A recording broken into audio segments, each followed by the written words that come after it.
Confirmation bias. We favor our existing beliefs. We're diving into the world of confirmation bias. It's a natural human tendency where we tend to notice, focus on, and trust more of the evidence that fits with and confirms our existing beliefs. In other words, we actively seek and assign greater value to information that confirms what we already think rather than being open to new ideas. Consequences of confirmation bias.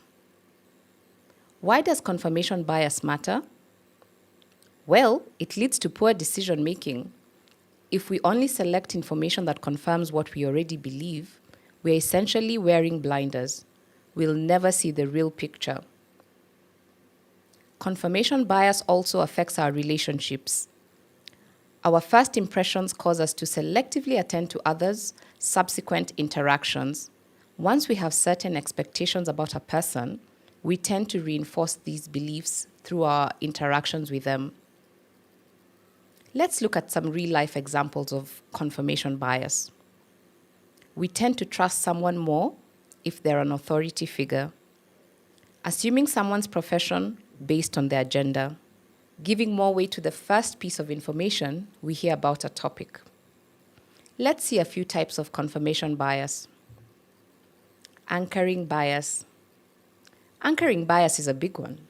When we're making plans or estimates, we interpret newer information based on the first piece of information we received, which becomes our anchor. This can skew our judgment and prevent us from updating our plans or predictions as we should. Bandwagon bias. Bandwagon bias is all about doing something just because somebody else is doing it. But remember, what works for others may not work for you. Survivorship bias. Survivorship bias is a tricky one. It's when we focus on successful individuals and ignore the bigger picture. The idea that a high percentage of successful startup founders dropped out of school is a common misconception that is anchored on survivorship bias. While there are some well-known examples of successful entrepreneurs who left college to pursue their ventures, such as Steve Jobs of Apple, Bill Gates of Microsoft, and Mark Zuckerberg of Facebook, or Meta, they are the exceptions rather than the rule. The actual percentage of successful startup founders who dropped out of school is quite low.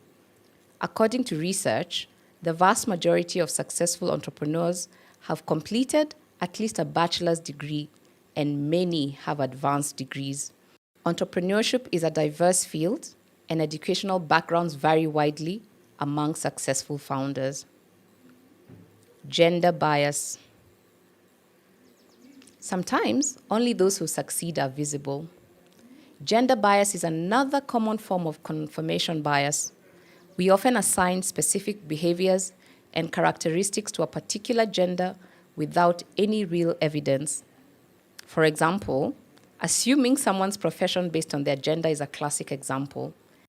And it's not just limited to professions, it affects medical diagnosis as well, and a lot more. Let's look at group attribution error. Group attribution error is when we overgeneralize how a whole group of people will behave based on an interaction with just one person from that group.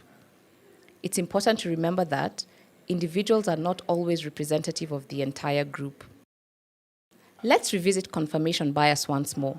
We have a tendency to notice, focus on, and trust evidence that fits with our existing beliefs. We actively seek and value information that confirms what we already think. So what's next? We are going to take a deeper dive into a bias that particularly affects storytellers, confirmation bias. Stay tuned to learn how it impacts the creative process and how to overcome it. Get ready for an exciting journey into the world of unbiased storytelling.